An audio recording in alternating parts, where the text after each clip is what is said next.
তিনি বলছেন ডক্টর শফিকুল ইসলাম মাসুদ বলেছিলেন রাজশাহী বিশ্ববিদ্যালয়ের শেরেবাংলা হলে আমাদের যে অস্ত্র আছে তাই দিয়ে পুরো প্রশাসনকে এক সপ্তাহ চ্যালেঞ্জ করতে পারবো। এটার ব্যাখ্যা দিতে বলেন, অস্ত্র দিয়ে কি করে? শফিকুল মাসুদ ভাই, আপনি এটা বলছিলেন নাকি? আসলে এত অস্ত্র আছে আপনার? আমাদের ওই যে একটা খারাপ শব্দ আর কি সিনেমায় বলা হয় না, কাটপিস ব্যবহার করা হয়। এটা হচ্ছে একটা কাটপিস ভিডিও। এটা অনেক আগে, আমি এটা 2006-এ নরসিংদীতে একটা বক্তব্য রেখেছিলাম। নরসিংদীর বক্তব্যটা, পুরো বক্তব্যটা মানে আমার জীবনে বলা যায় যে প্রথম যে বক্তব্যটা ভাইরাল হয়, ভাইরাল মানে যেটা বেশি শুনে লোকেরা, সেটা হচ্ছে আমার নরসিংদীর 2006-এর এই বক্তব্যটা। আমি তখন শিবিরের কেন্দ্রের সভাপতি ছিলাম। ওখানে একটা কৃতি ছাত্র সংবর্ধনা, কৃতি শিক্ষার্থী সংবর্ধনা, আমি সেখানে বলেছিলাম যে ছাত্রমৈত্রী অংশটুকু কেটে দিয়েছে। অর্থাৎ ছাত্রমৈত্রী বলেছিল যে আমাদের শুধু শেরেবাংলা হলে যে অস্ত্র আছে এটা দিয়ে পুরো রাজশাহী মহানগরীকে আমরা কন্ট্রোল করতে পারবো। এই মৈত্রীটুকু কেটে দিয়ে বাকিটুকু কাটপিস হিসাবে লাগিয়ে দিয়েছে। তো রাইট, তো এইটা আমি যিনি প্রশ্ন করেছেন আমি তাকে বলবো যে আমার নরসিংদীর সেই ফুল ভিডিওটা সার্চ দিলে এটা পাবেন এবং সেখানে শুনে নেবেন। এটা বেসিক্যালি আমি তখন বলেছিলাম যে ছাত্রমৈত্রী আমাদের বিরুদ্ধে মাইকিং করে ডিক্লার করেছিল যে আমরা শুধু শিবির জামাত না, টোটাল প্রশাসনকে আমরা চ্যালেঞ্জ করার মতো ক্যাপাসিটি রাখি এবং এত তারিখ এতটার সময় ছাত্র শিবিরকে নির্মূল করার জন্য আমরা আসতেছি, যদি পারি তারা যেন আমাদেরকে ফেস করে। মাসুদ ভাই, দিস ইজ মেসেজ।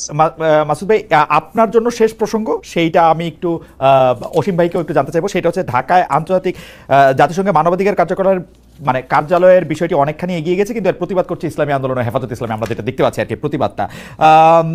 আপনাদের সঙ্গে কিন্তু আসলে পাশ্চাত্য দুনিয়ার বা জাতিসংঘের যারা মানবাধিকার কর্মী আছে তাদের ভালো উঠাবসা আছে। তারা বাংলাদেশে এলেই এই 15 বছর আপনারা কোনো রাষ্ট্র ক্ষমতায় ছিলেন না, বরং কিন্তু তারা আপনাদের সাথে নিয়মিত যোগাযোগ রেখেছেন। যখন যুক্তরাষ্ট্রের কূটনীতিকদের সঙ্গে আপনারা বসেন তখন আপনারা কিন্তু গাজা সংকটের কথা, ইসরায়েলের বিভিন্ন নিপীড়নের কথা আপনারা তুলে ধরেন সবসময়, আমি এটা খেয়াল করি। তো তো তো আমাদের প্রশ্ন হচ্ছে যে আপনাদের আমির গতকাল দলীয় প্রতিনিধি নিয়ে চীন সফর করে দেশে ফিরেছেন, সেখানে উইঘুর মুসলিমদের নিয়ে আপনারা কোনো কথা বলেছেন কিনা, এটা এক। আর দুই হচ্ছে এই যে জাতিসংঘের যে মানবাধিকার কার্যালয় করার বিষয়টা নিয়ে আপনারা যে প্রতিবাদ করছেন সেটা কেন করছেন আসলে?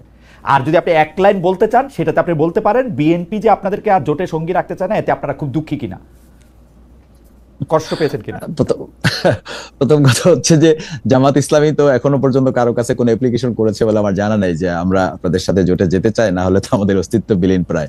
আমি ঠিক জামাতের কেন্দ্রের সেন্ট্রাল ওয়ার্কিং কমিটিতে আছি, মহানগরী সেক্রেটারি হিসেবে আছি, একজন ক্ষুদ্র কর্মী হিসেবে আমার জানা নেই যে এরকম কোথাও কোনো অ্যাপ্লিকেশন বা আবদার আমরা করেছি। সুতরাং রিজেক্ট করা তো প্রশ্ন আসবে তখন যখন আপনি আবদার করবেন। আমরা এরকম আবদার এমনি মানে আপনারা কষ্ট পাইছেন কিনা? না মানে খুশি হয়েছেন, খুশি হয়েছেন এটাও বলেন যে বিএনপি কেসে আমরা খুশি হয়েছি। খালেদা কেউ যখন বলে যে মানে আমার বউ তালাক হয় নাই, তার মানে কি? তার মানে হলো বিয়ে হয়েছে আর কি। তো আপনি আমাকে যখন বলেন যে আপনি আমাকে নেবেন না, তার মানে বুঝায় না যে আমি কোথাও একটা আবদার, এরকম কোন আবদার করে নাই জামাত ইসলামী, এরকম কোন আবদার করে নাই। সুতরাং এইটা একটা মানে এটা একটা অহেতুক বক্তব্যই বলবো আমি। উনি অত্যন্ত সিনিয়র লিডার। আমি আপনাকে বলি যে আমি ওনার কাছাকাছি একজন নেতাকে কটকশোর মানে অফ দ্য রেকর্ড আমি ওনাকে জিজ্ঞেস করেছিলাম যে উনি এই প্রসঙ্গটা না আনলে ভালো হতো না। আমি নাম বলছি না, উনি খুব বিরক্তির সাথে বলেছেন যে মাসুদ ভাই এগুলো ঠিক জানি না যে আমরা জাতীয় রাজনীতিতে কখন কোন কথাটা কি জন্য বলতে হবে, এবং আমরা যখন একটা জাতীয় রূপরেখা নিয়ে কাজ করছি তখন এটা খুবই উদ্ভট একটা কথা। এই শব্দটাই তিনি ব্যবহার করেছেন। আমি ব্যক্তিগতভাবে আপনি জানতে চাইলে আপনাকে আমি জানাবো। সো এটা একেবারে অপ্রাসঙ্গিক একটা বিষয়। আপনি কোন একটা দলের ব্যাপারে কথা বলবেন, আমার মনে হয় এটা পরিষ্কার, সেই জায়গাটা আমাদের বোধহয় সতর্ক হওয়া দরকার। আমরা যারা জাতীয় রাজনীতিতে কাজ করি, আমাদের কথা বলা, আমাদের কোনো জনগণের কোনো প্রেজেন্টেশন, কোন অ্যাপ্রোচ, এগুলোর ব্যাপারে আমি দুর্বল মানুষ। আমি মনে করি যে আমি সহ আমাদের সবাইকে সতর্কতা দরকার, যাতে করে রাজনৈতিক বিভেদগুলো না তৈরি হয়ে আমাদের মধ্যে একটা ঐক্য নির্মিত হয়। কারণ জুলাই, আপনি যে আজকে শিরোনাম দিয়েছেন, জুলাই আছে ঐক্য নাই, কিন্তু আমি মনে করি যে আমাদের এখনো হাতে হাত রেখে কাজ করার প্র্যাকটিস আছে। আমাদের এখনো ঐক্যমত কমিশনে ঘন্টার পর ঘন্টা বসে আলোচনা হচ্ছে। এটা বাংলাদেশের ইতিহাসে ভবিষ্যতে আর কখনো আবার হবে কিনা এটা নিয়ে আমি সন্দিহান, বাট এখন হচ্ছে। এরপরে আপনি গতকালকে এরকম টান উত্তেজনার মধ্যে, যখন উত্তেজনা বলতে আমি বুঝাচ্ছি যে কিছু বাকযুদ্ধ আমাদের চলছে, এবং এটা আপনারাও বলেন আমরাও বলি যে it is a beauty of democracy, এটা আমাদের গণতন্ত্রের সৌন্দর্য।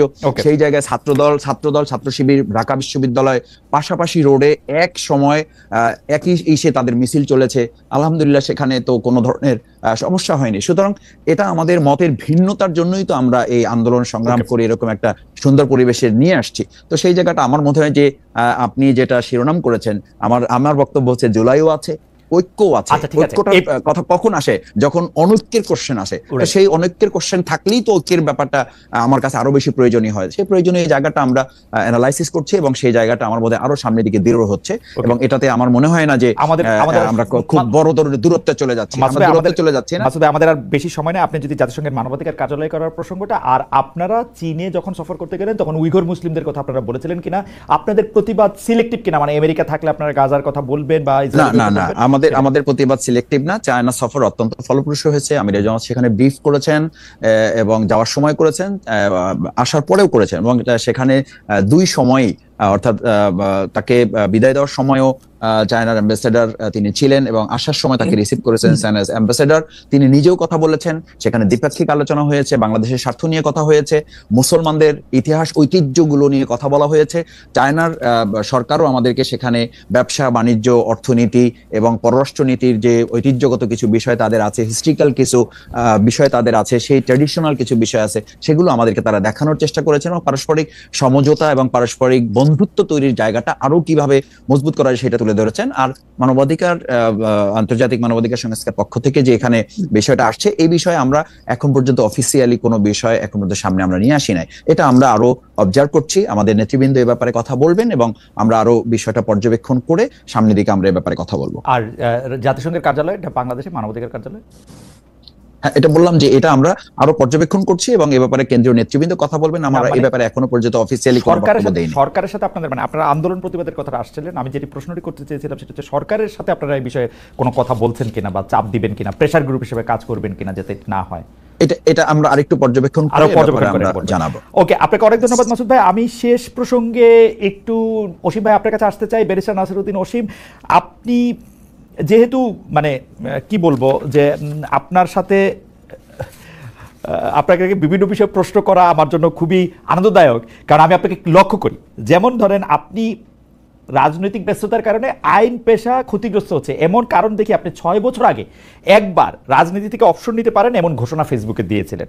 কিন্তু এখন আদালতের অঙ্গনের কেউ, কিন্তু আমি আবার বর্তমানে ফিরে আসি, আদালত অঙ্গনের কেউ এখন এমন অভিযোগ করছেন যে কে কার মামলা পরিচালনা করবে, আদালত কে পরিচালিত হবে, এসব ক্ষেত্রে বিএনপি প্রতি আইনজীবীদের ব্যাপক হস্তক্ষেপ দেখা যাচ্ছে। এমনকি গত 15 বছরে নিয়োগ পাওয়া বিচারকেরা পর্যন্ত নাকি মানসিকভাবে আপনাদের ভয় পাচ্ছে। আপনারা কি 17 বছরের ক্ষতি, মানে আইন যেহেতু একটা ব্যবসা পেশা, 17 বছরের ক্ষতি সুদে আসলে উঠিয়ে নিতে সক্রিয় হয়ে উঠছেন কিনা? আমি অন্য কারো বিষয়টা তো জানি না, তবে আমার বিষয় নিয়ে কারো কোনো অভিযোগ আছে বলে আমি মনে করি না।